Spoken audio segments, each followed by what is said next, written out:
اور ہم اپنی بیٹیوں سے ایسے ڈرتے ہیں، گھبراتے ہیں جیسے ہم اپنی ماؤں سے ڈرتے تھے۔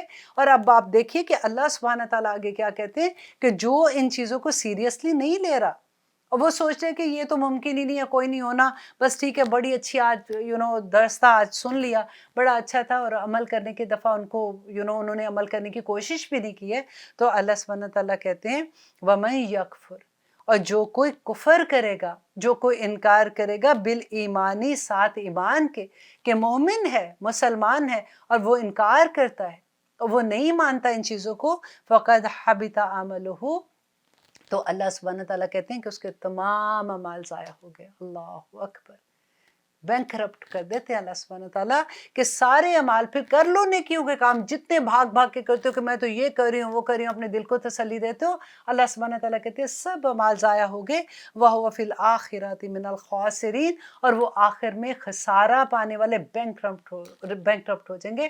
اب دیکھیے کہ کیسے ہم بینکوں میں جمع کرتے ہیں نا، گھر لیا، کاروبار لیا، یہ کیا وہ کیا، آخر میں جب بینک کرپسی ہوتی ہے، گھر بھی جاتا ہے، کاروبار بھی جاتا ہے، سب کچھ چلا جاتا ہے۔ وہی بات اللہ سبحانہ تعالیٰ کہتے ہیں کہ آخرت میں بالکل خسارے میں ہوں گے۔ کون لوگ ہوں گے؟ جو اللہ کی آیات کو نہیں مان رہے، جو ان پہ عمل نہیں کر رہے۔ اب لیتے ایک چھوٹی سی بریک، پھر دیکھتے ہیں اللہ سبحانہ تعالیٰ آگے کیا فرماتے ہیں۔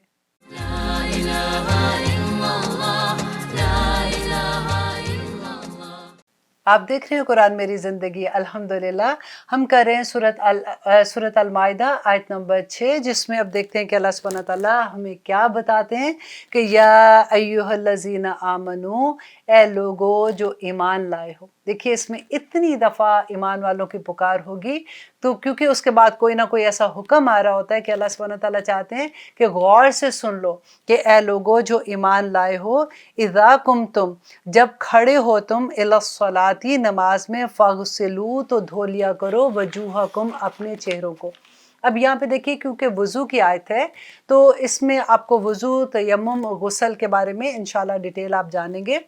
یہاں پہ میں آپ کو یہ بتا دوں کہ آج ہم پہلے میں نے آپ کو بتایا کہ سورۃ مائدہ جو ہے یہ آلموسٹ 6 ہجری کے نزدیک نازل ہوئی تھی، اور اس سے پہلے ہم سورۃ النساء میں بھی ہم نے تیمم کے بارے میں پڑھا تھا، ڈیٹیل پڑھی تھی۔ تو سورۃ نساء میں اگر آپ دیکھیں تو 5 اور 6 ہجری کے نزدیک یہ صورتیں نازل ہو رہی تھی، اور پھر یہ سورۃ مائدہ تو فتح مکہ تک نازل ہوئی تھی نا۔ تو اب یہ دیکھیے کہ آیت تو ابھی نازل ہو رہی ہے 5ویں اور 6 ہجری میں، جب نبی صلی اللہ علیہ وسلم مدینہ میں تھے، اور نماز تو وہ شروع سے پڑھ رہے ہیں۔ تو کیا کویسچن اب یہ ہونا چاہیے ایز اے اسٹوڈنٹ آف قرآن کہ کیا وضو جو تھا وہ نبی صلی اللہ علیہ وسلم پہلے نماز کے ساتھ وضو نہیں کرتے تھے؟ کیونکہ آیت تو بھی نازل ہو رہی ہے۔ تو اس کا جواب یہ ہے کہ نبی صلی اللہ علیہ وسلم نے اور صحابہ نے کبھی بھی اپنی زندگی میں نماز جو ہے وہ وضو کے بغیر نہیں پڑھی تھی۔ تو اس سے کیا پتہ چلتا ہے کہ وضو جو ہے وہ پہلے سنت سے ثابت ہوا، اور پھر اللہ سبحانہ تعالیٰ نے اس کو قرآن میں نازل کیا تھا۔ اور سنت سے دیکھیں، اس کا جواب ان لوگوں کے لیے ہے کہ جو سنت پہ یقین نہیں کرتے نا۔ بعض لوگ کہتے ہیں وہ سنت سے انکار کر دیتے ہیں، وہ کہتے ہیں نہیں جی نہیں، ہمیں بتاؤ قرآن میں کدھر لکھا ہوا ہے۔ تو پھر آپ ان کو یہ آیت بتا کے بتائیں کہ اب ہمیں بتائیں کہ اگر آپ قرآن پہ یقین رکھتے ہیں اور سنت پہ یقین نہیں رکھتے، تو آپ بتائیے کہ کیا پھر ایسے نماز ہو سکتی تھی؟ نبی صلی اللہ علیہ وسلم نے، اس سے ایک حدیث کا میں خلاصہ بتا دیتی ہوں آپ کو، کہ نبی صلی اللہ علیہ وسلم جب نماز شروع میں، وحی میں جب نماز فرض ہوئی تھی، تو اس وقت نبی صلی اللہ علیہ وسلم کو جبرائیل علیہ السلام آئے تھے، اور انہوں نے وضو کا طریقہ بھی بتایا اور نماز پڑھنے کا طریقہ بھی بتایا تھا، اور نبی صلی اللہ علیہ وسلم نے اسی طرح سے آ کے حضرت خدیجہ کو بتایا، وضو کرنے کا طریقہ اور نماز پڑھنے کا طریقہ بتایا تھا۔ اور پھر جب وہ مدینہ میں آئے تھے تو اس کے بعد تو جب وہ معراج پہ گئے تھے تو 5 نمازیں فرض ہوئی تھی، تو اس کے بعد جب وہ نماز پڑھتے تھے تو وضو کے ساتھ ہی پڑھتے تھے۔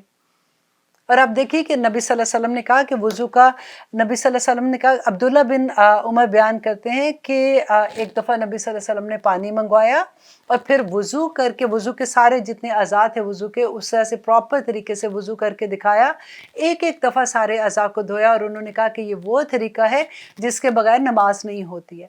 پھر دوبارہ سے نبی صلی اللہ علیہ وسلم نے پانی منگوایا، اور پھر انہوں نے پورے وضو کے اعضاء کو 2 دفعہ دھویا، اور پھر نبی صلی اللہ علیہ وسلم نے فرمایا کہ یہ وضو کا وہ طریقہ ہے کہ اس طرح سے وضو کرنے سے 2 ثواب ہوتا ہے۔